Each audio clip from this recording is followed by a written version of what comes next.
আসসালামু আলাইকুম সবাইকে সবাইকে ওয়েলকাম জানাচ্ছি আজকের আমাদের ক্লাসে। তো তোমরা শুধু একটু জানাই দাও সাউন্ড ঠিকঠাক মতো শুনতে পাচ্ছ কিনা এবং ভিডিও ক্লিয়ারলি দেখতে পাচ্ছ কিনা। যা যা সালাম দিছো ওয়ালাইকুম আসসালাম সবাইকে। একজন দেখি একটা কোশ্চেন করছে, বিজ্ঞান ক্লাস হয় না কেন এখন? বিজ্ঞানের সিলেবাস আমাদের শেষ, তাই বিজ্ঞান ক্লাস হচ্ছে না। বিজ্ঞান ক্লাসের পরিবর্তে আমাদের ম্যাথ ক্লাস হচ্ছে 2টা করে। ম্যাথেরও সিলেবাস প্রায় শেষের দিকে।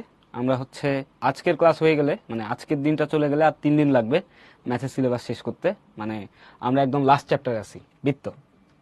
হচ্ছে আমাদের অধ্যায় 10 এবং সর্বশেষ অধ্যায় আমাদের এই প্রোগ্রামের ক্লাস 8-এর সিলেবাসের লাস্ট চ্যাপ্টার আর কি। তো যেহেতু সবকিছু ক্লিয়ার, তাহলে চলো শুরু করা যাক। ওকে, ইনশাল্লাহ নাহিয়ান। ওকে, আমি আলহামদুলিল্লাহ ভালো আছি, আশা করতেছি তোমরা সবাইও ভালো আছো, সুস্থ আছো। তো চলো আজকে লেকচার শুরু করা যাক। নতুন একটা অধ্যায় আমরা চলো শুরু করি, বৃত্ত, জ্যামিতির একটা চ্যাপ্টার। হ্যাঁ, তো প্রথমে দেখো আমাদের গত ক্লাসের হোমওয়ার্ক দেওয়া আছে এখানে, তো এটা সলিউশন দেওয়া আছে, তোমরা দেখে নিবা, দেখলেই পারবা আর কি। এই টাইপের অঙ্ক কিন্তু আমরা করছি। ওকে, তো আজকে লেকচারে M57 আমরা যেটা যেটা পড়বো সেটা হচ্ছে বৃত্তের জ্যা, চাপ, ব্যাস, পরিধি, আর হচ্ছে আমাদের একটা উপপাদ্য আছে আর একটা উদাহরণ আছে। এই উপপাদ্যের আন্ডারে একটা বিপরীত উপপাদ্য আর কি, সেটা পড়বো আমরা। উপপাদ্য 1 আর তার সাথে তার বিপরীত আর কি। তো এখন বৃত্ত কি? বৃত্তের সাথে কিন্তু আমরা পরিচিত। এই যেমন ধরো তোমাদের হাতে যদি কোনো রিং থাকে, তাহলে রিংটা একটা বৃত্তাকার শেপের, মানে যদি একদম সার্কুলার রিং হয়, উপরে যদি কোনো ডায়মন্ড টাইমন্ড না থাকে, তাহলে এটা বৃত্ত। তারপরে মনে করো যে চাকা দেখো, রাস্তায় যে চাকাগুলো আছে, গাড়ির চাকা, এইগুলো কিন্তু সব বৃত্তাকার। তারপরে তোমার মাথার উপর যে ফ্যানটা ঘুরে, ফ্যান যখন ঘুরতেছে তখন দেখতে কিসের মতো লাগে? ফ্যানের একদম কোনাগুলো যদি দেখো বৃত্তের মতো লাগবে বা বৃত্তাকার লাগবে। তারপর আরো অনেক রকম বৃত্ত আছে আমরা দেখি সচরাচর আমাদের সামনে। তোমার যে কলম ইউজ করো, কলমের লাস্টের দিকে কিন্তু ম্যাক্সিমাম ক্ষেত্রেই বৃত্তাকার কলম থাকে আর কি, যদি নর্মাল কলম ইউজ করো। তারপরে এই যে আমার হাতে একটা ঘড়ি আছে, ঘড়ির যে ডায়ালটা কিন্তু বৃত্তাকার, ডায়ালের এই যে বাইরের অংশ, এটা কিন্তু বৃত্তাকার।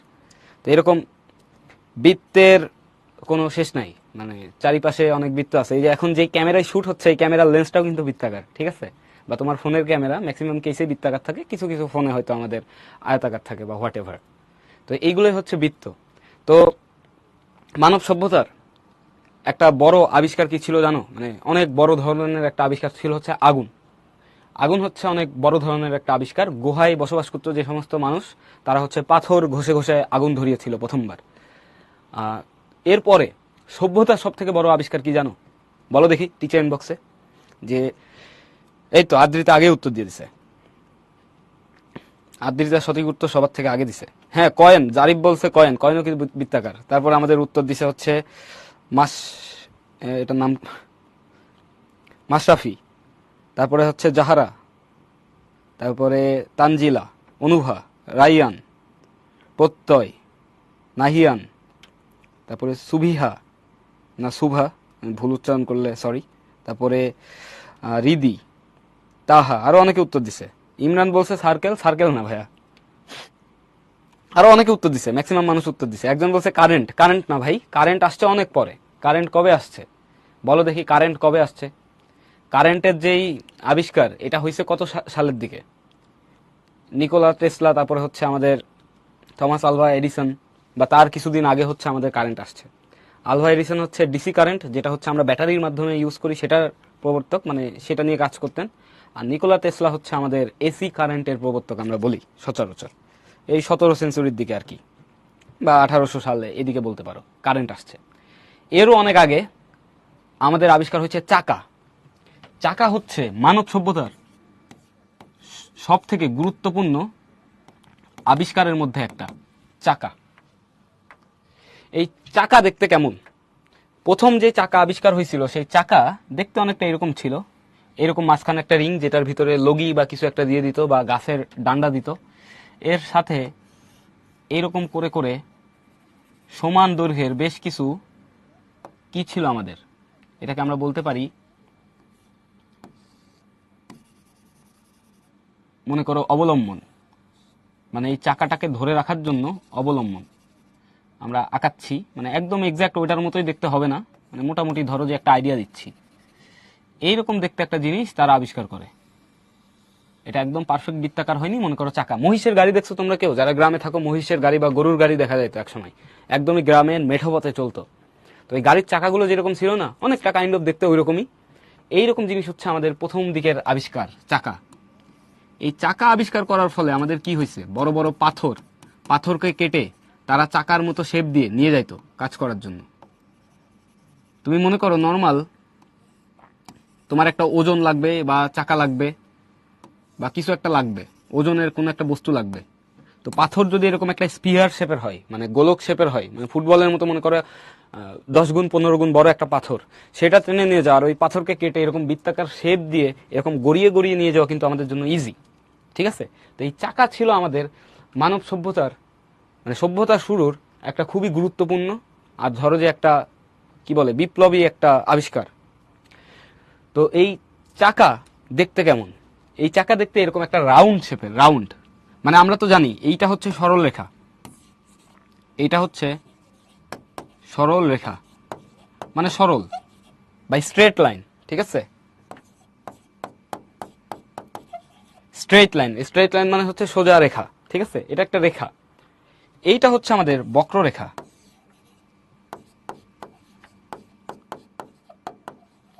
বা কার্ভ লাইন। আমরা কার্ভ বললেই হবে, লাইন বলা লাগবে না। এটা হচ্ছে আমাদের কার্ভ।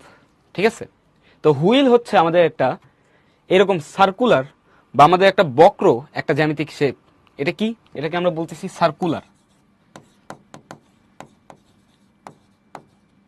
আমাদের এই যে সমস্ত বক্ররেখা শুরু হয় যেখান থেকে সেখানে যদি শেষ হয়, আর এটা যদি একটা পারফেক্ট রাউন্ড শেপের হয়, তাহলে ওটাকে বলতেছি আমরা সার্কেল বা বৃত্ত। তাহলে বৃত্তের ডেফিনেশন কি ছিল দেখো। বৃত্তকে যদি আমরা ডিফাইন করতে চাই, বৃত্ত দেখতে হচ্ছে আমাদের এইরকম। বৃত্তটা দেখতে হবে আমাদের এইরকম। এই বৃত্ত ডিফাইন করার আগে আমাদের ডিফাইন করতে হবে একটা নির্দিষ্ট বিন্দু, যেটাকে আমরা বলতেছি বৃত্তের কেন্দ্র। এটা একটা বিন্দু, কিন্তু এটাকে আমরা বলতেছি একটি নির্দিষ্ট বিন্দু, a particular point, A fixed point.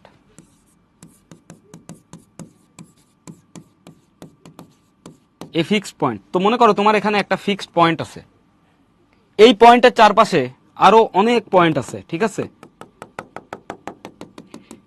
এই পয়েন্টের চারপাশে আরো অনেক পয়েন্ট আছে। বুঝো, এটা হচ্ছে একটা ফিক্সড পয়েন্ট। এই পয়েন্টের চারপাশে আরো অনেকগুলো পয়েন্ট আছে, যে পয়েন্টের দূরত্ব যদি এ একক হয়, এই এ হচ্ছে দূরত্ব। ঠিক আছে? এই এ কি আমাদের দূরত্ব, এ হচ্ছে দূরত্ব।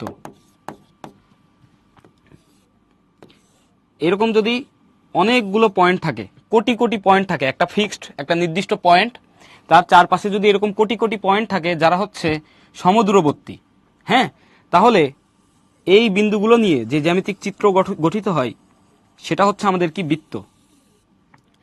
তার মানে একটি সমতলে, একই সমতলে একটি নির্দিষ্ট বিন্দু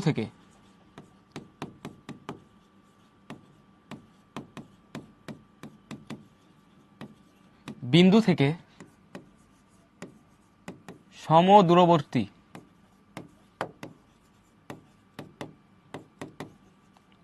বিন্দু নিয়ে গঠিত জ্যামিতিক চিত্রকে, জ্যামিতিক আকৃতি বা চিত্র বা তুমি শেপ যেটাই বলো, কি বলে? বৃত্ত বলে। তার মানে কি, তোমার একটা নির্দিষ্ট বিন্দু লাগবে, ফিক্সড পয়েন্ট। ওই পয়েন্ট থেকে যদি এমন কোটি কোটি পয়েন্ট পাও তুমি, যারা হচ্ছে সমদূরবর্তী, মানে এই নির্দিষ্ট পয়েন্ট থেকে ওই কোটি কোটি বিন্দু যদি কি হয় আমাদের সমদূরবর্তী হয়, তাহলে এই শেপটাকে আমরা বলবো বৃত্ত। এই শেপটাকে আমরা কি বলবো? বৃত্ত। এইটা হচ্ছে মনে করো বৃত্তের আমাদের একটা ডেফিনেশন। তো তুমি বৃত্তের ডেফিনেশন যেমনিই দাও না কেন, তোমার দুইটা কথা থাকতে হবে। একটা হচ্ছে একই সমতলে, মানে বৃত্ত আঁকাইতে হলে অবশ্যই একটা সমতল লাগবে, যে একই সমতলে একটি নির্দিষ্ট বিন্দু, এটা বলা লাগবে। বিন্দু থেকে অসংখ্য বিন্দু থাকবে, তারা সমদূরবর্তী হবে। এই কথাটুকু বললেই তোমাদের ডেফিনেশন মোটামুটি পারফেক্ট। এরপর তুমি তোমার ভাষায় তুমি লিখতে পারো, বা বইয়ের যেটা লেখা আছে ওইটাই লিখতে পারো। তো সাজেস্টেড বইয়ে যে সংজ্ঞাটা আছে ওটাই আমরা লিখবো সবসময়। ঠিক আছে?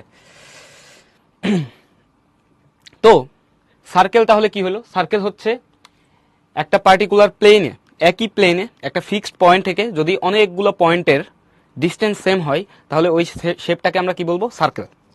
ওকে, বৃত্তের কেন্দ্র কোনটা কিভাবে বুঝবা? বৃত্তের ভেতরে একদম মাঝামাঝি অবস্থায় যেটা থাকে সেটা হচ্ছে বৃত্তের কেন্দ্র। যেই বিন্দু থেকে বৃত্তের উপরস্থ যে কোনো বিন্দুর দূরত্ব সমান, এই দূরত্বটা যদি আমরা বলি আর, তাহলে এই দূরত্বটাও হবে কি? আর। এরকম যদি হয় তাহলে এটা হচ্ছে আমাদের বৃত্ত। এই যে সমদূরবর্তী বললাম না, এই দূরত্ব, সমদূরত্ব, এটাকে আমরা কি বলি জানো? এইটাকে বলি আমরা হচ্ছে বৃত্তের ব্যাসার্ধ। এটাকে আমরা কি বলি? বৃত্তের ব্যাসার্ধ বা রেডিয়াস।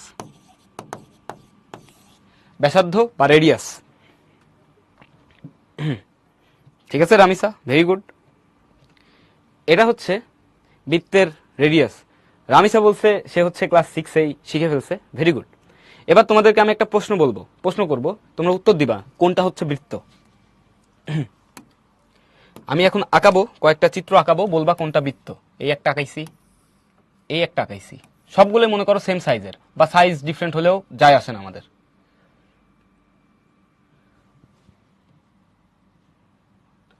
সবগুলো ধরো সেম সাইজের। বৃত্ত কোনটা আমাদেরকে বলবা। এটা হচ্ছে এই বৃত্তের সেন্টার, এটা এটার সেন্টার, এটা এটার সেন্টার। কোনটি বৃত্ত?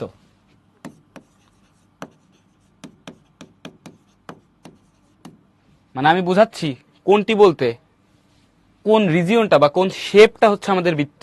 দেখো আমি এই যে ভিতরে সাদা করে দিলাম, এই ভেতরে সাদা করা অংশ আর এই পুরো সবুজ অংশ, এইটা কি বৃত্ত? এটা হচ্ছে এ নাম্বার। তারপর আমি বললাম এই পুরো শেপ, এই শুধু পুরো ভিতরকার শেপ, এই নীল এই সবুজ অংশ বাদে, এটাতে আমি বুঝাচ্ছি সবুজ অংশও আমাদের কি ইনক্লুডেড। এটা সবুজ অংশ বাদে ভেতরের অংশ, এই ভেতরে যেটা আছে এটা কি বৃত্ত? নাকি এই শুধু এই রিং এর মতো যে জিনিসটা আছে, এই রিংটা সবুজ, সবুজ অংশটি বৃত্ত? কোনটা বৃত্ত আমাকে বলো দেখি। এখানে কোনটা বৃত্ত?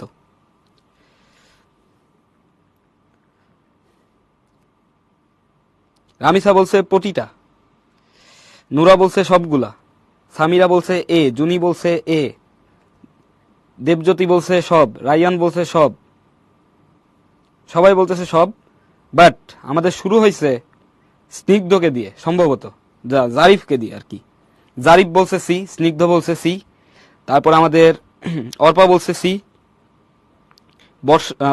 বর্ষান বলছে সি, তারপরে জান্নাত বলছে সি, আরো অনেকে বলছে সি। যারা শুরুর দিকে বলছে তাদের নামগুলো পড়ছি, আরো অনেকে বলছে সি। বৃত্ত বলতে আসলে অ্যাকচুয়ালি বোঝায় এই যে সবুজ যে অংশটা আছে ওইটা। এইটা কি বুঝাবে? এই যে ভেতরের অংশ দেখাইছি না, এটা বৃত্ত না, এটা হচ্ছে বৃত্তের ভেতরের অংশ, বা তুমি বলতে পারো অভ্যন্তর অংশ বা ভিতরের অংশ।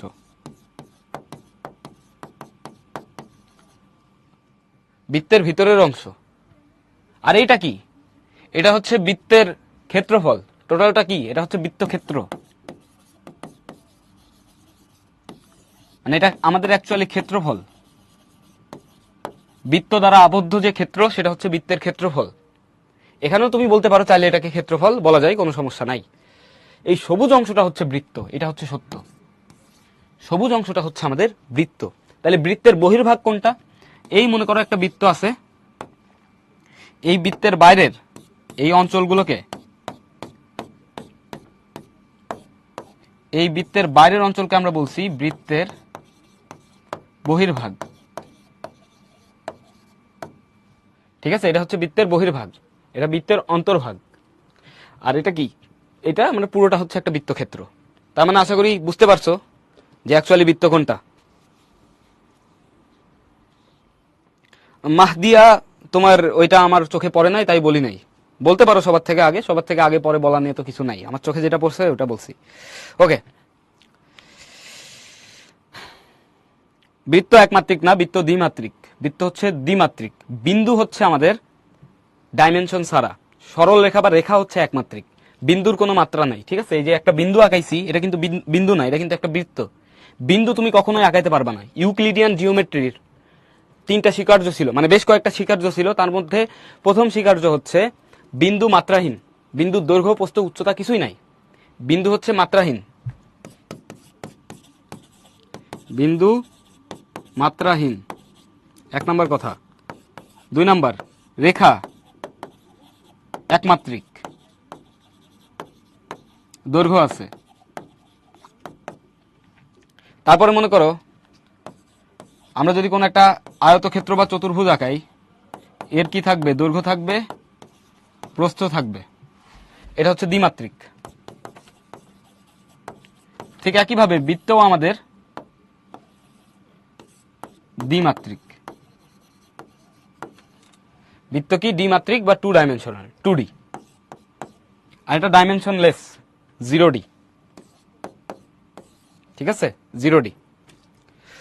ওকে জারিফ, সি পরিধি। বৃত্তের দৈর্ঘ্যকে আমরা বলি পরিধি, বাট বৃত্ত কোনটা? এই সি নাম্বারটাই হচ্ছে বৃত্ত। ঠিক আছে, বৃত্তের যে দৈর্ঘ্য তার ডেফিনেশন হচ্ছে পরিধি। আস্তে ধীরে আমরা আসতেছি, বৃত্ত এখানে সি নাম্বার। ওকে, ঠিক আছে, চলো আমরা সামনে আগাই। দেখো এখানে বৃত্তের ডেফিনেশনটা দেয়া আছে, এগুলো আমরা ক্লিয়ার করে ফেলছি। যে বৃত্ত হচ্ছে এক ধরনের জ্যামিতিক চিত্র যার বিন্দু সমূহ একটি নির্দিষ্ট বিন্দু থেকে সমদূরত্বে অবস্থিত এবং ওই নির্দিষ্ট বিন্দুকে বৃত্তের কেন্দ্র বলে। এটা হচ্ছে আমাদের বৃত্তের কেন্দ্র। বৃত্তের কেন্দ্র। আর দেখো এই যে ওসি, ওসি সমান আমাদের কি হবে? ওডি সমান ওএ সমান ওবি। তার মানে এখানে বৃত্তের উপরে যতগুলোই বিন্দু আছে না কেন, সবগুলোর দূরত্ব এই নির্দিষ্ট বিন্দু থেকে আমাদের কি? সমান। ঠিক আছে, এই দূরত্বকে আমরা বলতেছি বৃত্তের ব্যাসার্ধ। ঠিক আছে, এটা হচ্ছে আমাদের বৃত্তের ব্যাসার্ধ বা রেডিয়াস। ওকে,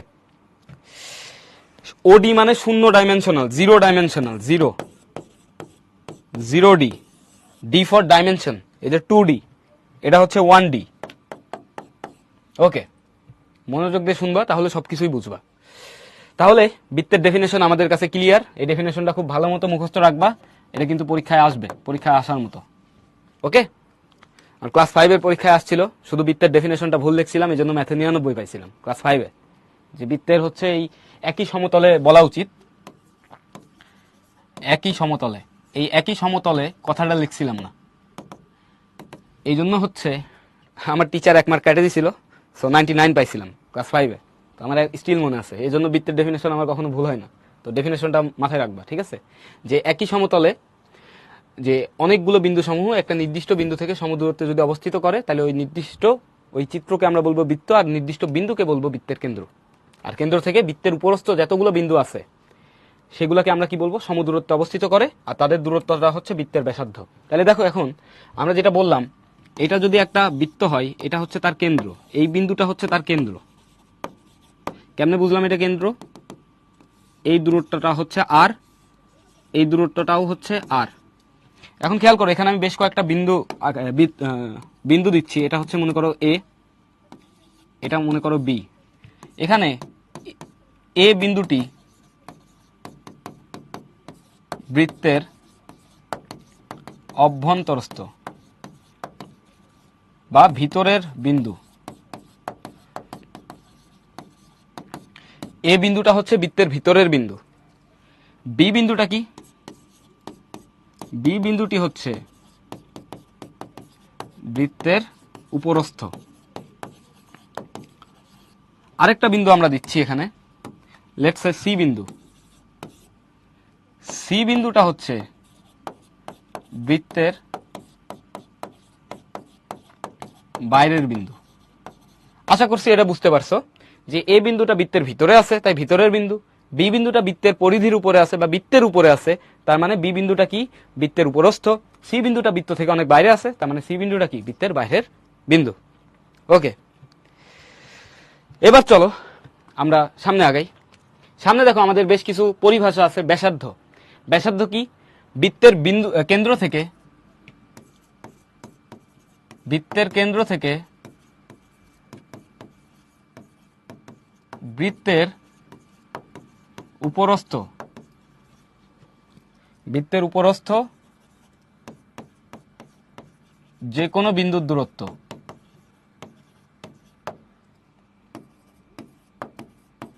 দূরত্বকে বৃত্তের ব্যাসার্ধ বলে। মানে from the centre of the circle, the distance between the centre and the point of the circumference of the circle is called radius.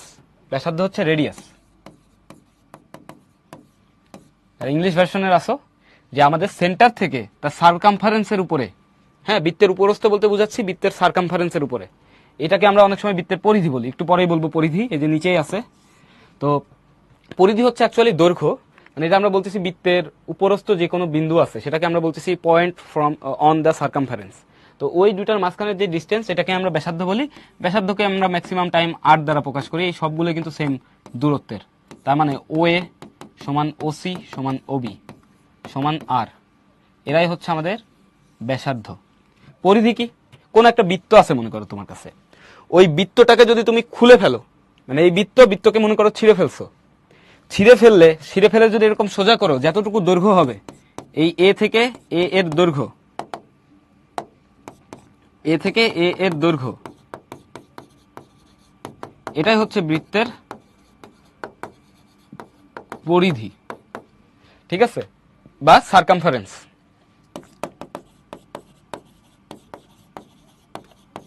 ঠিক আছে, এটাই হচ্ছে আমাদের সার্কামফারেন্স বা পরিধি, যে বৃত্তের কোন একটা বিন্দু থেকে এই পুরো যতটুকু জায়গা সে জুড়ে আছে এই বরাবর বৃত্তের শেপের উপরে, এটাকে আমরা বলতেছি বৃত্তের পরিধি।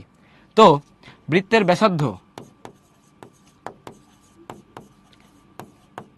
ব্যাসার্ধ যদি আর হয়, পরিধি কি হবে জানো? পরিধি হবে হচ্ছে 2πr একক। এই ফর্মুলাটা মনে রাখবা। বৃত্তের পরিধি মানে এই দৈর্ঘ্যটা আমরা মাপি কি দিয়ে? 2πr, এই ফর্মুলা দিয়ে। এটা হচ্ছে বৃত্তের পরিধি, ঠিক আছে? ওকে, বৃত্তের ক্ষেত্রে পরিধি পরিসীমা একই। বৃত্তের ক্ষেত্রে আদ্রিতা। ওকে, চলো আমরা সামনে আগাই। এবার দেখো কি আছে আমাদের, যে বৃত্তের উপরস্থ যে কোনো দুটি বিন্দুর মধ্যবর্তী দূরত্বকে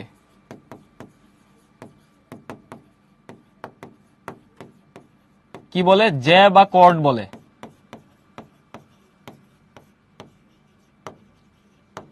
মানে এই মনে করো একটা বৃত্ত, ঠিক আছে, এটা মনে করো একটা বৃত্ত।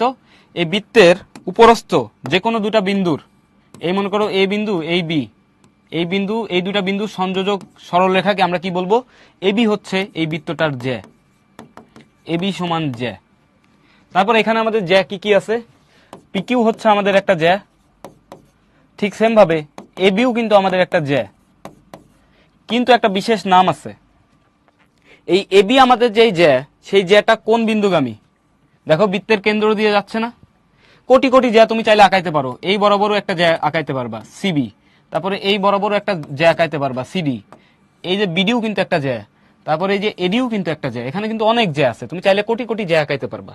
বাট এই কোটি কোটি জ্যায়ের মধ্যে যেই জ্যাটা, হ্যাঁ বৃত্তের কিন্তু কোটি কোটি জ্যা আঁকানো যায়, তুমি বুঝতে পারতেছো? বৃত্তের কিন্তু আমি চাইলে কোটি কোটি জ্যা আঁকাইতে পারি। এই যে মনে করো এখান থেকে শুরু করতেছি, আরো উপর থেকে চাইলে তুমি শুরু করতে পারো। এখানে কোটি কোটি জ্যা থাকবে, এরকম সোজা করে যেমন আঁকাচ্ছি, এটা মনে করো সেন্টার, এটাও একটা জ্যা, এটাও জ্যা, এটাও জ্যা, এটাও জ্যা, এরকম কোটি কোটি জ্যা আঁকানো যায়। এই এতটুকুও জ্যা, এই এতটুকুও জ্যা, এই এতটুকুও জ্যা। ঠিক সেম ভাবে এখান থেকে এখানে টানলেও জ্যা হবে, এখান থেকে এখানে টানলেও জ্যা হবে। এই বরাবর যদি আসো তাও আমাদের জ্যা হবে। তারপর এখান থেকে এই বরাবর গেলেও জ্যা হবে, এই দিক বরাবর গেলেও আমাদের জ্যা হবে।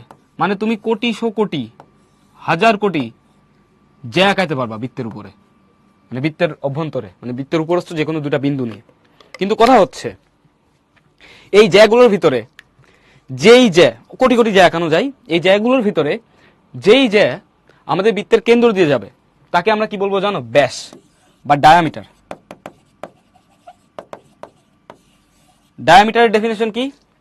বৃত্তের কেন্দ্রগামী জ্যাকে বৃত্তের ব্যাস বলে। কি বললাম?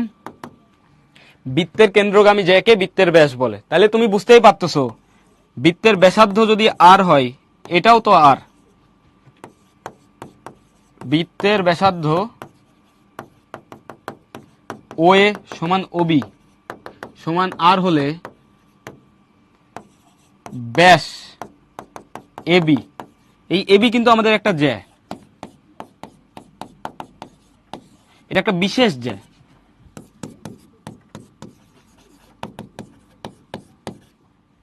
কেন?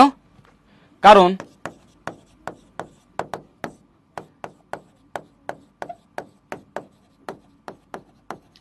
এটা পাস করতেছে কিসের, মানে কার ভিতর দিয়ে? সেন্টার, সেন্টার দিয়ে পাস করতেছে বা কেন্দ্রগামী এই যে, এই জন্য এর নাম হচ্ছে ব্যাস। এটার দৈর্ঘ্য কি হবে? 2r। ব্যাসকে আমরা প্রকাশ করি ডি দ্বারা, স্মল ডি।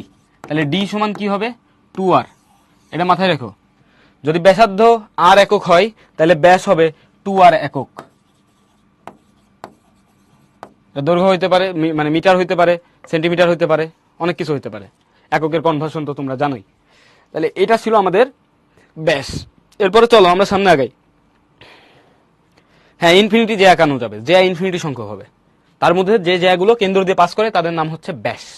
ব্যাসের দৈর্ঘ্য হচ্ছে 2r একক। এবার দেখো আমাদের চাপ। চাপ কাকে বলে? এইটা তো বৃত্তের পরিধি।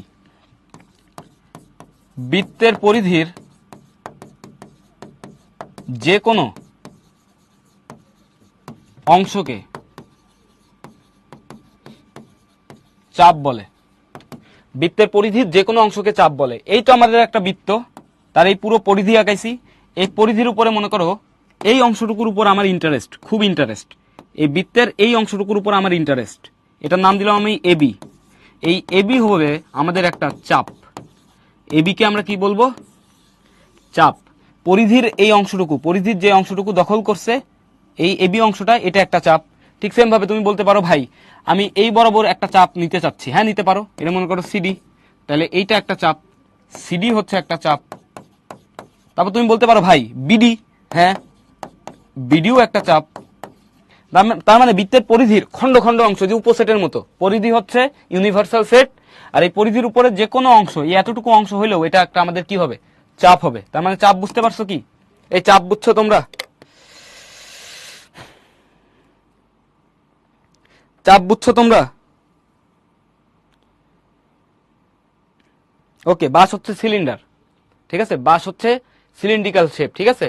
বাসের যে গিরা আছে না, গিরা বলি আমরা গ্রামের ভাষায়, যে বাসের যে গিরা, গিরা দুইটা গিরা থাকে, এরকম মাঝখানের কিছু অংশ থাকে। দুই গিরার মাঝখানের অংশ হচ্ছে আমাদের সিলিন্ড্রিক্যাল শেপ হয়। যদি ওটা হচ্ছে একটা খুব ভালো বাস হয়। বাসের আবার প্রকারভেদ আছে, তল্লা বাস আছে, জাবা বাস আছে, আরো অনেক রকম বাস আছে। তো তল্লা বাসগুলো হচ্ছে সিলিন্ড্রিক্যাল শেপের। মানে আমি ছোটবেলায় ঘুড়ি বানাইতাম, তো আমি বাস খুব ভালো মতো চিনি। বাস কিভাবে ইউজ করে ঘুড়ি বানানোর জন্য, এটা আমি খুব ভালো জানি। তোমার হচ্ছে ওই ঘুড়ি বানানোর জন্য ইয়াগুলো চেষে নিয়ে বাঁশ কেটে পানিতে আমরা ফেলাই রাখতাম। এটাতে বলতাম আমরা হচ্ছে জাগ দেয়া, যেমন পাট জাগ দেয় না, এরকম। তো বাঁশ হচ্ছে সিলিন্ড্রিক্যাল শেপ, একজন কোশ্চিন করছিল। ওকে, তাহলে এটা হচ্ছে আমাদের চাপ। আশা করি চাপ বুঝতে পারছি। এখানে দেখো চাপ দেখানো হয়েছে, এটা হচ্ছে একটা এসি চাপ, আবার এটা হচ্ছে আমাদের সিএ চাপ। তুমি চাইলে বলতে পারো এখানে যে সিডি চাপ আছে, হ্যাঁ সিডি চাপ আছে, এরকম বিভিন্ন বিভিন্ন রকম চাপ আছে। ওকে, চলো আমরা সামনে আগাই। সামনে দেখো, আবার যেহেতু আমরা জ্যামিতি পড়তেছি, তার মানে জ্যামিতি সংক্রান্ত অবশ্যই আমাদের প্রমাণ টমান থাকবে, উপপাদ্য থাকবে। আবারও আমাদের উপপাদ্য চলে আসছে, উপপাদ্য 1। তোমরা বলো তো, এই এতক্ষণ যা পড়লাম এগুলো বুঝছো কিনা? ডেফিনেশন গুলো বুঝছো কিনা? ডেফিনেশন গুলো বুঝছো কিনা? আর বৃত্ত কি চিনছো কিনা? বৃত্তের ব্যাসার্ধ, পরিধি, জ্যা, এই জিনিসগুলো বুঝছো কিনা? ওকে, তোমরা সবাই ইয়েস বলছো। বৃত্তের দৈর্ঘ্য প্রস্থ সবই আছে ভাইয়া, সবই বলা যায়। বৃত্তের দৈর্ঘ্য এটা, বৃত্তের প্রস্থ এটা, ঠিক আছে? বৃত্ত দ্বিমাত্রিক। দ্বিমাত্রিক দৈর্ঘ্য প্রস্থ থাকলে হয় এমন না। তুমি ওই চিত্রটা কোন প্লেনে আঁকাচ্ছ এটার উপর নির্ভর করে। তুমি খাতার উপরে কেমন আঁকাচ্ছ, এরকম আঁকাচ্ছ না? খাতার উপরে এরকম আঁকাচ্ছ না, তার মানে তুমি খাতার বাম থেকে ডান দিকে যাচ্ছ, তার মানে এক্স অক্ষ বরাবর যাচ্ছ। আবার নিচ থেকে উপরের দিকে যাচ্ছ না, তার মানে কি ওয়াই অক্ষ বরাবর যাচ্ছ না, তার মানে এটা কি দ্বিমাত্রিক। তারপর এই যে একটা ঘর বা এই যে এরকম একটা বস্তু আঁকাচ্ছ, এটা ত্রিমাত্রিক। কিভাবে? তুমি মনে করো তোমার স্থানাঙ্ক ব্যবস্থা আছে, এক্স অ্যাক্সিস, ওয়াই অ্যাক্সিস, এদিক বরাবর আরেকটা অ্যাক্সিস চিন্তা করতে পারো, এটা কি এক্স ওয়াইয়ের সাথে লম্ব। তার মানে তুমি একবার এইদিকে যাবা, একবার এইদিকে যাবা, একবার কোন দিকে আসবা, এই জেড বরাবর এই প্লেন থেকে এইদিকে চলে আসবে, এটা ত্রিমাত্রিক। এভাবে মাত্রা ডিটারমাইন করে।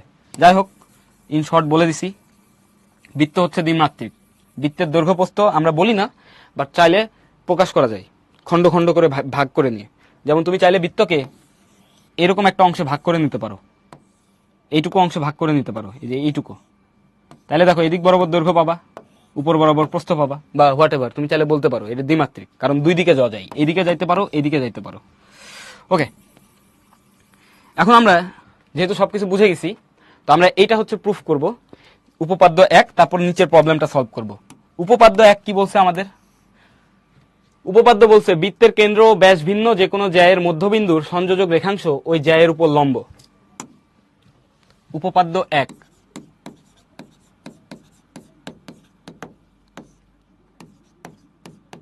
বৃত্তের ব্যাস ভিন্ন, বৃত্তের কেন্দ্র ও ব্যাস ভিন্ন। কেন বলছে? বৃত্তের হচ্ছে ব্যাস বাদে, হ্যাঁ, মানে কেন্দ্র আর ব্যাস ভিন্ন যে কোনো জ্যা, কোন জ্যা এর মধ্যবিন্দু, বৃত্তের কেন্দ্র ও ব্যাস ভিন্ন কোন জ্যা এর মধ্যবিন্দুর সংযোজক সরলরেখা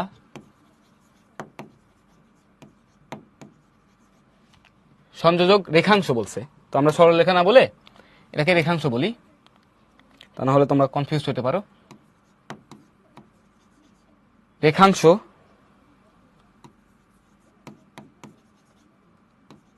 ওই জ্যায়ের উপর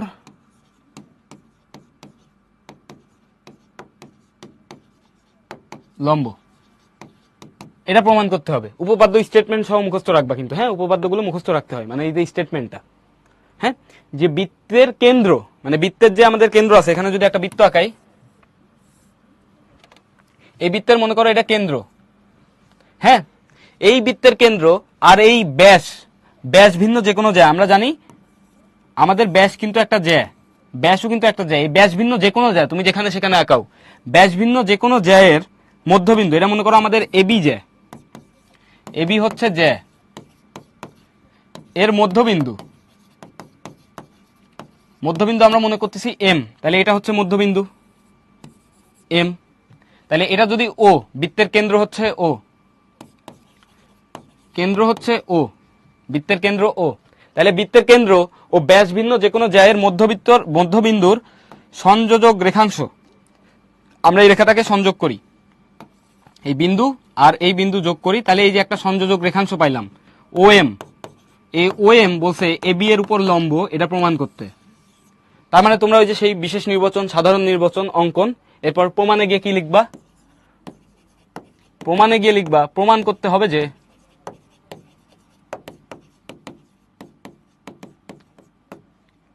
ও এম লম্ব এ বি। এটা কি বুঝছো কিনা? যে বৃত্তের কেন্দ্র আর যে কোনো জ্যা, ব্যাস ভিন্ন যে কোনো জ্যা এর মধ্যবিন্দু সংযোজক সরলরেখা, এটা কি হবে? বৃত্তের উপরে, বৃত্তের যেই জ্যায়ের উপরে কি হবে? লম্ব হবে। তো আমরা এখান থেকে এক কাজ করি, ও এ এবং ও বি যোগ করি। ও এ আর ও বি যোগ করলে আমাদের কেমন হবে দেখতে জিনিসটা? এইরকম, ও এ যোগ করে দিলাম, ও বি যোগ করে দিলাম। তোমরা আমাকে একটা কথা বলো তো ভাইয়া, এখানে যেই এ এম ছিল, এই এ এম কিন্তু আবার বি এম এর সমান। কই থেকে? যেহেতু এম হচ্ছে এ বি জ্যায়ের মধ্যবিন্দু, তার মানে এ এম সমান বি এম। এটা কি আমরা বুঝি কিনা? এ এম সমান বি এম, প্রশ্নেই বলা আছে যে এম হচ্ছে এ বি জ্যায়ের মধ্যবিন্দু, তার মানে এ এম আর বি এম সমান। এইবার দেখো, এখানে আমরা প্রমাণে চলে আসবো, এক নাম্বার কথা, এখানে আমরা আবারও সেই সর্বসমতা ইউজ করব ত্রিভুজের। এখানে খেয়াল করো, এক নাম্বার পয়েন্ট AM সমান BM কার? ত্রিভুজ OAM ও ত্রিভুজ OBM, এই দুইটা ত্রিভুজের মধ্যে আমরা কি পাইলাম? AM সমান BM। কেন? M হচ্ছে AB এর মধ্যবিন্দু, এই জন্য AM সমান BM। দুই নাম্বার পয়েন্ট কি আসতেছে জানো? দুই নাম্বার পয়েন্ট আসতেছে আমাদের OA সমান OB। যেই OA আর OB যোগ করছি না, এই OA আর OB সমান হবে। কেন? কারণ OA সমান OB সমান ব্যাসার্ধ। এখানে লিখে দাও সমান কি? ব্যাসার্ধ। এই দেখো, কেন্দ্র থেকে পরিধির উপরে একটা বিন্দু A, তার যোগফল, এটা কি আমাদের ব্যাসার্ধ। আর পরিধির উপর যে কোনো দুই বিন্দু সংযোজক রেখা, এটাকে আমরা বলি জ্যা, বাই ডেফিনেশন। জ্যায়ের ডেফিনেশন, পরিধির উপরে যে কোনো দুইটা বিন্দুর যোগফল, মানে যোগ করা যে রেখা, সেটাকে আমরা বলতেছি জ্যা।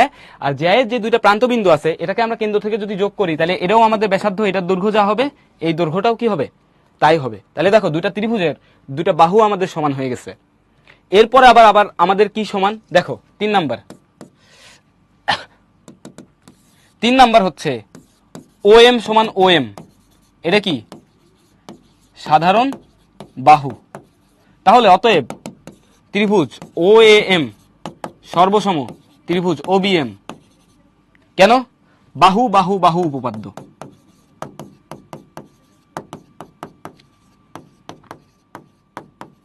সর্বসমতার বাহু বাহু বাহু উপপাদ্য, যে দুইটা ত্রিভুজের তিনটা বাহুর সমান। এখানকার OA OB সমান, AM BM সমান, অবশিষ্ট যেটা থাকে OM আবার OM এর সমান। তুমি চাইলে এই কথা না বলে এই 3 নাম্বার পয়েন্টের পরিবর্তে তুমি চাইলে এমনও লিখতে পারতা 3'। যেহেতু এই বাহু সমান, তার মানে এখানে যে কোণ উৎপন্ন হয়েছে, এখানেও সেম কোণ উৎপন্ন হবে। সমদ্বিবাহু ত্রিভুজ, এটা কি বুঝো? সমদ্বিবাহু ত্রিভুজের কিন্তু দুইটা কোণ কিন্তু সমান হয়। যে বাহুটা সমান না সমদ্বিবাহু ত্রিভুজের, সেই বাহুর সাথে যে কোণ উৎপন্ন হয় না, এই কোণ দুইটা কিন্তু সমান হয়। তার মানে 3 নাম্বার পয়েন্ট তুমি এভাবেও লিখতে পারতা, অ্যাঙ্গেল OAM সমান অ্যাঙ্গেল OBM, যেহেতু সমদ্বিবাহু। এটা কিন্তু আমি একটু বিকল্প করে করতেছি। 3 নাম্বার পয়েন্টের পরিবর্তে তুমি এমনিও লিখতে পারতা, এখান থেকেও তুমি লিখতে পারতা। অতএব ত্রিভুজ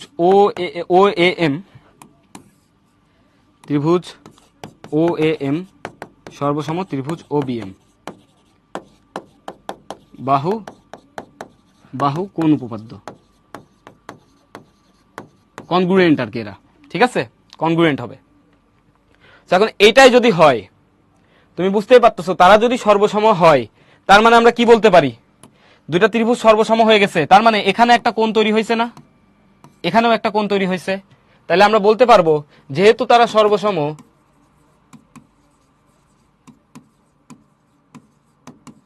সর্বসম হওয়ায় আমরা কি বলতে পারবো? অ্যাঙ্গেল OMA সমান অ্যাঙ্গেল OMB হবে না? OMA আর OMB এই দুটো অ্যাঙ্গেল সমান আমরা বলতে পারি না? এই দুটো অ্যাঙ্গেল সমান। এখন খেয়াল করো, অ্যাঙ্গেল AMB এটা কি? এক সরল কোণ। একটা সরল কোণ কত কোণ উৎপন্ন করে? এটা হচ্ছে একটা সরল কোণ। একটা সরল কোণ হচ্ছে 180 ডিগ্রি, মানে কি? 2 সমকোণ। একটা সরল কোণ মানে 2 সমকোণ। তাহলে দেখো, অ্যাঙ্গেল AMB এটাকে তুমি চাইলে কি লিখতে পারো? এই যে এই অ্যাঙ্গেলটা, এই সবুজ অ্যাঙ্গেল আর এই অ্যাঙ্গেলের যোগফল না, OMA প্লাস OMB সমান কি? এক সরল কোণ মানে 2 সমকোণ, মানে 180 ডিগ্রি। এরপর তুমি এখান থেকে কি লিখতে পারো? যেহেতু OMA আর OMB সমান, তাহলে তুমি এখানে লিখতে পারো angle OMA plus angle OMA সমান 180 ডিগ্রি। তাহলে এখান থেকে দেখো তো কি লেখা যায়? 2 অ্যাঙ্গেল OMA সমান 180 ডিগ্রি। তাইলে অ্যাঙ্গেল OMA সমান কত হবে? 90 ডিগ্রি বা এক সমকোণ। তার মানে আমি কি বুঝলাম? OMA এক সমকোণ। OMA যেহেতু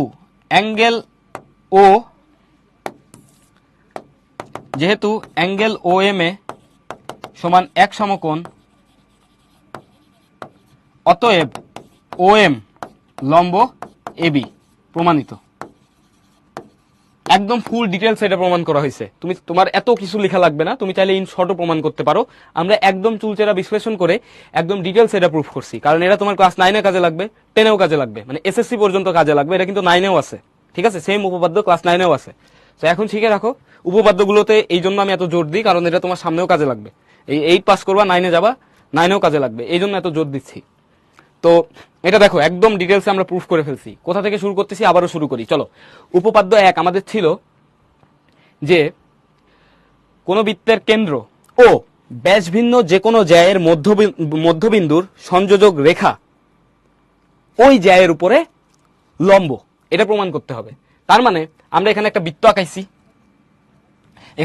আঁকাইছি, বৃত্তের এটা কেন্দ্র, এটা হচ্ছে একটা ব্যাস ভিন্ন জ্যা, ওকে, এবি হচ্ছে একটা ব্যাস ভিন্ন জ্যা, যার মধ্যবিন্দু হচ্ছে এম। তার মানে এম সমান কি হবে আমাদের, বিএম। এরপরে দেখো আমরা ও থেকে এম যোগ করছি, প্রমাণ করতে হবে যে ও এম লম্ব এবি। এখন এখানে বেশ কিছু পয়েন্ট লিখছি। প্রথম পয়েন্ট হচ্ছে এম আর বিএম সমান, তারপরে ও এ আর ওবি আমরা জয়েন করছি, হ্যাঁ, ও এ আর ওবি যোগ করছি, তাইলে ও এ সমান ওবি হবে, যেটা কি ব্যাসার্ধের সমান। তার মানে একটা ত্রিভুজের এই বাহু আর এই বাহু, দুইটা ত্রিভুজের এই বাহু সমান হয়েছে, এই বাহু সমান হয়েছে। অবশিষ্ট থাকে দেখো ও এম কিন্তু দুইটা ত্রিভুজেরই কমন বাহু বা সাধারণ বাহু, তাহলে ও এম সমান ও এম, যেটা হচ্ছে আমাদের সাধারণ বাহু। তার মানে কি এই দুইটা ত্রিভুজ কনগ্রুয়েন্ট বা হচ্ছে আমাদের কি সর্বসম, ওকে, সর্বসম হয়ে গেলে আমরা কি বলতে পারি, সর্বসম যদি হয় তাহলে আমরা বলতে পারি এই ত্রিভুজের এই সবুজ কোণটা আর এই কোণ, এই দুইটা কোণ সমান। ওইটাই দেখো আমরা এখানে লিখছি সর্বসম হয়, ওকে। তারপরে দেখো এই যে এ এম বি, এই টোটাল কোণটা কি একটা সরল কোণ না, এক সরল কোণ মানে কত, 180 ডিগ্রি, আমরা আগেও জানি। তাহলে এক সরল কোণ, তাহলে আমরা কি লিখতে পারি, এই কোণটাকে, এই একটা সরল কোণকে যদি কোনো রেখা এমনি ভাগ করে, তাহলে এই কোণটা আর এই কোণটার যোগফল, এই দুটা মিলে 180 হবে না, এই দুটা মিলে কিন্তু আমাদের 180 হবে। তো এই দুটার যোগফল আমরা লিখছি দুই সমকোণ, তাহলে ও M A R O M B এই দুটাই তো সমান অ্যাঙ্গেল, যেহেতু এই দুটাই সমান আমরা সর্বসমতা থেকে পাইছি, তার মানে to angle O M A সমান 180 ডিগ্রি, ও এম এ সমান 90 ডিগ্রি বা এক সমকোণ। তো ও এম এ যদি এক সমকোণ হয়, তার মানে ও এম লম্ব এবি, প্রমাণিত। আশা করি বুঝতে পারছো, ফুল ক্লিয়ার। এসএসসিতে সম্পাদ্য উপপাদ্য সবই থাকে, তোমাদের এইটা যেমন আছে, আশা করি এটা ফুল ক্লিয়ার। অন্তরা থাকে, ওকে। এটা তোমরা রিক্যাপ করার আগেই আমরা বলে দিছি।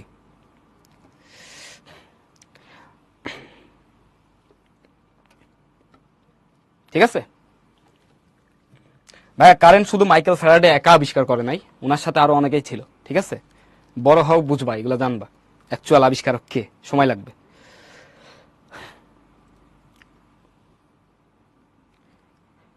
আর্টস নাও আর যেটাই নাও, কমার্স নাও, মানে হিউম্যানিটিস নাও আর হচ্ছে ব্যবসায় শিক্ষা নাও, ম্যাথ তোমার করাই লাগবে।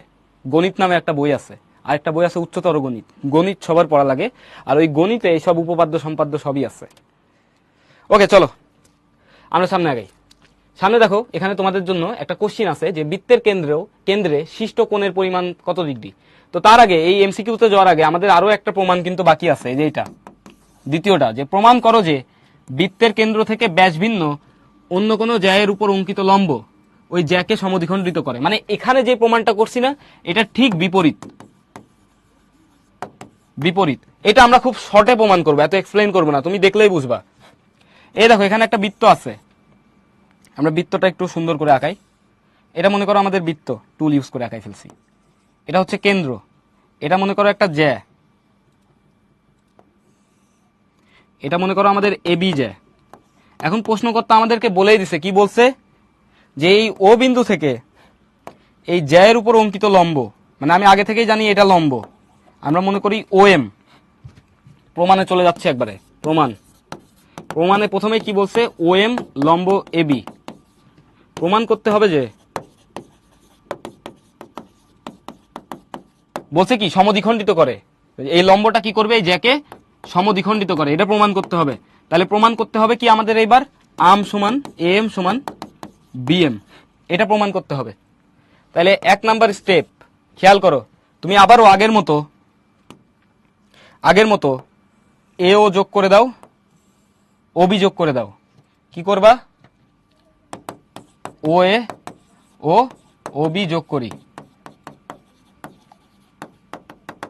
আবারও আমরা সর্বসমতায় যাব। ঠিক আছে, তাহলে দেখো এখানে আমরা কি কি পয়েন্ট লিখতে পারি, যে ও এ সমান ও বি সমান কি ব্যাসার্ধ কোনটাই, ত্রিভুজ ও এ এম ও ত্রিভুজ ও বি এম, এই দুইটা ত্রিভুজের মধ্যে ও এ সমান ও বি সমান ব্যাসার্ধ। 2 নাম্বার ও এম সমান ও এম সাধারণ বাহু, সাধারণ বাহু।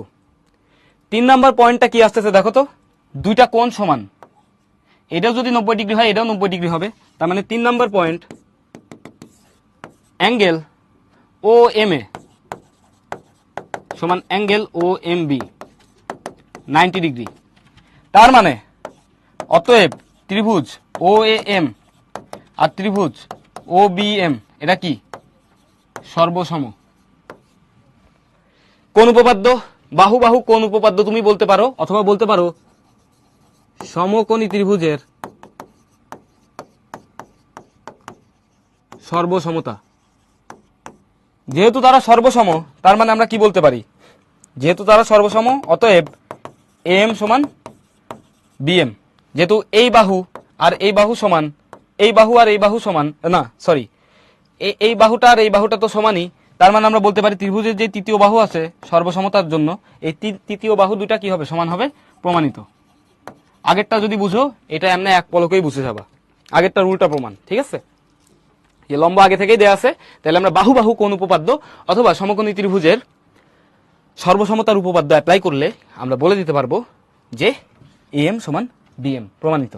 তো এই দুইটা উপপাদ্য আজকে আমাদের ছিল, দুইটা না উপপাদ্য এক আর তার বিপরীত প্রতিজ্ঞা বা অনুসিদ্ধান্ত বলতে পারো। এই দুটো একদম মাথায় রাখবে, এই দুটো কিন্তু যেন মুখস্থ থাকে, কারণ এমসিকিউ তো তোমার কাজে লাগবে। এগুলো কিন্তু মুখস্থ রাখতে হবে, স্টেটমেন্ট মুখস্থ রাখতে হবে, টনটানা মুখস্থ স্টেটমেন্ট কিন্তু মুখস্থ রাখতে হবে। প্রমাণ কিন্তু আমি মুখস্থ করতে বলতেছি না, প্রমাণ কিন্তু আমি তুমি কিভাবে নিজে নিজে করবা সেটাই বোঝানোর চেষ্টা করতেছি। স্টেটমেন্টগুলো একটু মাথায় রেখো। ওকে, চলো আমরা সামনে আগাই। এবার আমরা কিছু এমসিকিউ সলভ করি, তারপরে দেখা যাবে। আনিস দিবে, সমস্যা নাই, দিবে। স্যারকে জাস্ট বলবা যে আমি পারবো, ঠিক আছে, স্কুলে গিয়ে বলবা পারবো, তাইলে হবে। এখন তো শুধু অর্ধবার্ষিক দিছো, বার্ষিক দাও, বার্ষিকের রেজাল্ট ভালো হোক, তখন এমনি দিবে, সমস্যা নাই। আমি তো বললাম আমার বিজ্ঞান ছিল না, তারপরেও আমি সায়েন্স নিয়ে পড়ছি, মানে বিজ্ঞানে A+ ছিল না ক্লাস 8-এ। ভেরি গুড আদ্রিতা, চলো আমরা সামনে আগাই। এটা আশা করি বুঝতে পারছো, এটা আমরা অনেক বড় করে প্রমাণ করছি। তারপরেও যাদের একটু বুঝতে অসুবিধা আছে তোমরা একটু ভিডিওটা আবারও দেখবা, ঠিক আছে, দেখলে পুরোটাই ক্লিয়ার হবে। এখানে একদম চুলচেরা বিশ্লেষণ করে লেখা আছে। এরপরে চলো, এই যে এটা বৃত্তের কেন্দ্রে শিষ্ট কোণের পরিমাপ কত ডিগ্রি। আসো একটা বৃত্ত আঁকাই, এই একটা বৃত্ত, এটা হচ্ছে তার কেন্দ্র। কেন্দ্রে দেখো তো কত কোণ উৎপন্ন হয়েছে, কেন্দ্রে কত কোণ উৎপন্ন হয়েছে, 360 ডিগ্রি না, পুরো দেখো একটা ফুল 360 ডিগ্রি। বৃত্তের কেন্দ্রে কত কোণ উৎপন্ন হয়েছে, 360 ডিগ্রি। মনে রাখবা বৃত্তের কেন্দ্রে কত কোণ উৎপন্ন হয়, 360 ডিগ্রি কোণ উৎপন্ন হয়। ঠিক আছে, কেমনে, বৃত্তকে দুই ভাগে ভাগ করে ফেলো, এটা হচ্ছে আমাদের ব্যাস, এখানে কত কোণ, 180 ডিগ্রি। এক সরল কোণ, মানে এটা যেহেতু একটা রেখা তার মানে এক সরল কোণ, এটা 180 ডিগ্রি, এটাও 180 ডিগ্রি। দুইটা 180 ডিগ্রি যোগ করলে কত হয় বৃত্তের কেন্দ্রে, তাহলে কত কোণ উৎপন্ন হয়, 360 ডিগ্রি। এটা দেখাই দিছি তোমাদের, প্রমাণও করে দিছি। ওকে, চলো সামনে আগাই। সামনে দেখো এখানে কি বলছে, চিত্রে পিকিউ, পিকিউ মানে এই জ্যায়ের দৈর্ঘ্য, পিকিউ সমান 10 সেন্টিমিটার। আবার ওএম, ওএম মানে এই লম্বের দৈর্ঘ্য দেয়া আছে, ওএম সমান 6 সেন্টিমিটার। এখন বলছে এম কিউ এর মান কত, এম কিউ কোনটা, এম কিউ এইটা। এখন দেখো উপপাদ্য একের বিকল্প উপপাদ্য থেকে, বিকল্প প্রতিজ্ঞা থেকে আমরা কি শিখছি, এই ওএম যদি লম্ব হয়, যেহেতু ওএম লম্ব পিকিউ, তার মানে আমরা কি বলতে পারি, পিএম সমান এম কিউ সমান হাফ পিকিউ।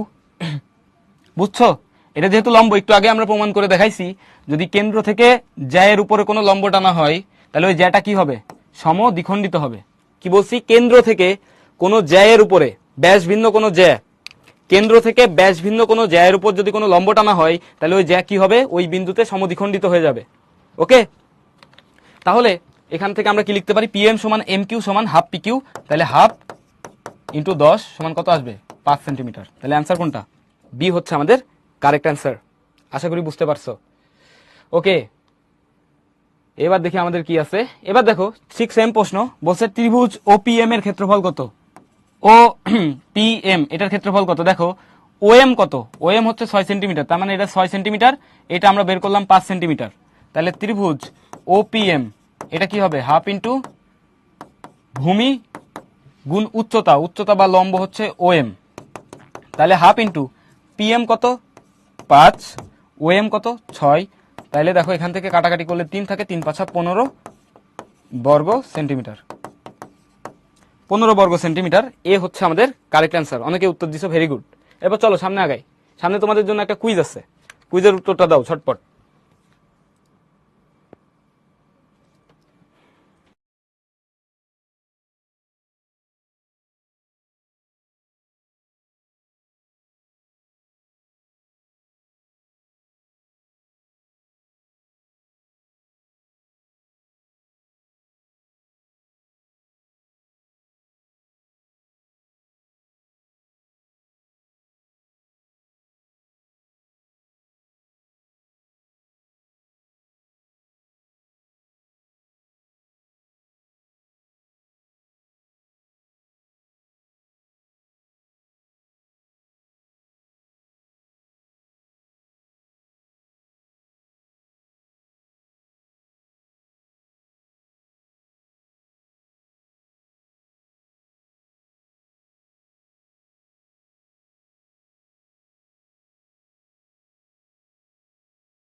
ওকে, আমরা পুরোটা এন্ড করে দিচ্ছি।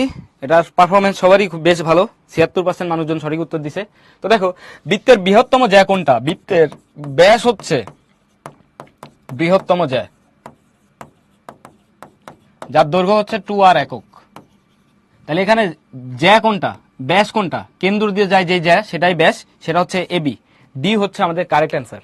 খুবই সহজ প্রশ্ন ছিল, যেখানে এবি হচ্ছে আমাদের ব্যাস তথা বৃহত্তম জ্যা। তোমাদের মনে প্রশ্ন আসে না যে আগের যে আমরা উপপাদ্য দুইটা প্রমাণ করলাম ওখানে কেন ব্যাস ভিন্ন জ্যায়ের কথা বলা ছিল। দেখো ব্যাস ভিন্ন জ্যায়ের কথা বলা ছিল কারণ তুমি কিন্তু কেন্দ্র থেকে জ্যায়ের উপরে কিন্তু কোনো লম্ব টানতে পারবা না। সেই জন্যই আমাদের বলছিল ব্যাস ভিন্ন কোনো জ্যায়ের উপর অঙ্কিত লম্ব বা মধ্যবিন্দু সংযোজক রেখা, এই কেন্দ্র দিয়ে তো জ্যা পাস করে, যেটা এই বিন্দুটা এই রেখার গায়ের উপরে আছে, তাহলে এখান থেকে কি এই রেখার উপর লম্ব টানতে পারবা, পারবা না। তুমি বরঞ্চ এই রেখা থেকে এই দিক দিয়ে যদি কোনো একটা রেখা যায় তার উপরে কিন্তু দেখো লম্ব টানতে পারবা। এই যে একটা লম্ব টেনে ফেলছি, এই মনে করো এটা একটা লম্ব হয়েছে। তার মানে এই জ্যায়ের উপরে, মানে এই জ্যাটা যদি আমাদের ব্যাস হয় তার উপরে কিন্তু আমি কেন্দ্র থেকে কোনো লম্ব বা তার মধ্যবিন্দু সংযোজক রেখা নিতে পারবো না, কারণ এটা এমনি মধ্যবিন্দুর উপরে আছে। এই জন্য আমাদের স্টেটমেন্ট ছিল যে ব্যাস ভিন্ন জ্যা। ওকে, তো আমরা এবার লিডার বোর্ডে যাই। লিডার বোর্ডে আমরা দেখতেছি ফার্স্টে আছে আমাদের মেধা, তারপর জান্নাত, রাকা, জাভিদ, মিনহাস, সিমি, নুদরাত, ইভান, আদ্রিতা, রুদাবা। তোমাদের সবাইকে অভিনন্দন। ফার্স্টে সুইঙ্গারে আমাদের সব থেকে আগে উত্তর দিছে মেধা, জান্নাত সঠিক উত্তর, তারপরে রাকা। ওকে, চলো আমরা সামনে আগাই। সামনে তোমাদের জন্য আরো একটা কুইজ আছে, এই কুইজের উত্তরটা দাও ঝটপট।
ওকে, আমরা পোলটা এন্ড করে দিচ্ছি। রেজাল্ট শেয়ার করার আগে চলো সলিউশনটা দেখে ফেলি। অনেকে উত্তর দিয়ে দিছো ডি, ভেরি গুড।